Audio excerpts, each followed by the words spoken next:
Sometime in April, this young lady was announced to be missing, who was said to have left home in her full copper NYSC uniform, and later was unfortunately found dead somewhere. Thank you very much for joining us. This is Serious Matters on ONIF TV. Yeah, we're here to bring you updates on this particular matter after there have been arrests made and then the suspect making confession with respect to what they know about this particular murder case of this promising young lady. Stephanie was said to have been murdered because this person who orchestrated her murder wanted her man or her husband to herself. So sad, and you can imagine how terrible people could be. The Bible says that the heart of man is terribly wicked. Just because you want the husband of somebody, you now take the life of the person. You remember the story of the missing Abuja youth couple who was declared missing and body later found after mutilations, and had that was with her was also found around Maitama. Yes. Anyway, the latest statement from the FCT police command has it that one of the arrested suspect, that is the lady among them, has confessed being behind the murder. She arranged the killing because she wants to keep Stephanie's husband to herself. She probably has a relationship with or knows the husband and wants the husband to herself. The sad story of Stephanie Semba Terogua, a crime of passion.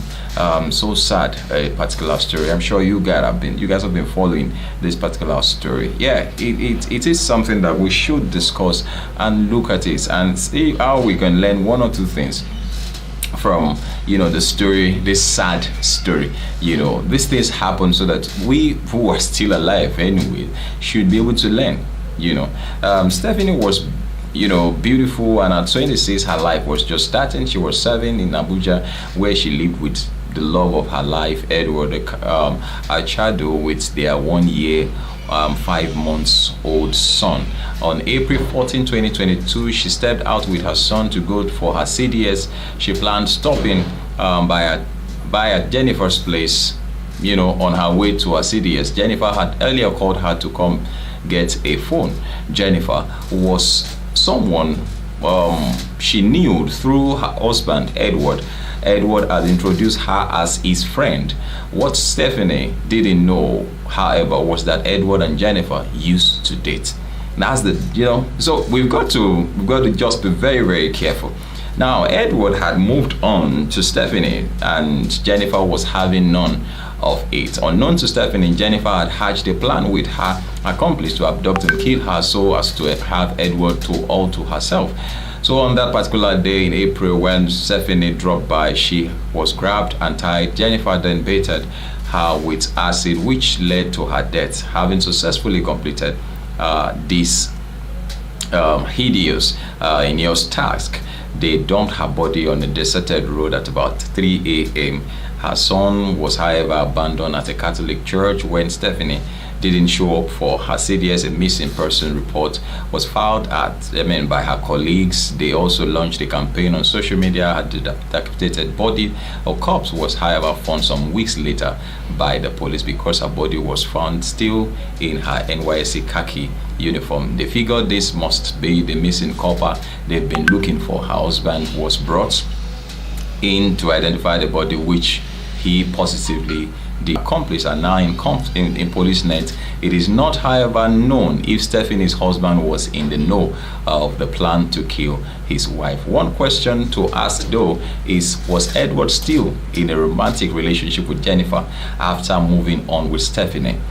Because what would make Jennifer think that by killing Stephanie she would have Edward all to herself, if not that they were still seeing each other? Another question to ask would be that what made Edward leave Jennifer, if in the first place rather, was it Stephanie got pregnant for him in a case of an away match gone wrong? Questions and more, but then let me just throw one or two lessons. When you're getting into a relationship, please review everything. Just introducing that lady as his friend ordinarily was bad on the side of the husband. And for the wife, moving on, yes, I don't see anything wrong with being friends, but then she should have been more careful. She's not to be blamed anyway. She's passed on now, but then we all just need to be very, very careful. I'll leave the platform for you so that you drop your comments. It's so sad as an incident, and I'd like us to look at it together, look at the lessons, the pros and the cons, so that we can stop such things. All this issue of relationships and all of this, we've got to use a lot of senses in it. Let's be very, very careful. Being secretive about your relationship could be very detrimental.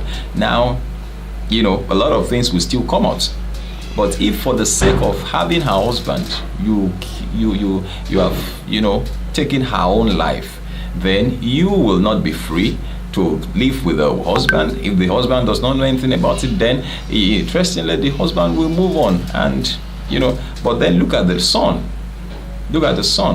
So we just need to be very, very careful in all our dealings. Let me leave the platform for you.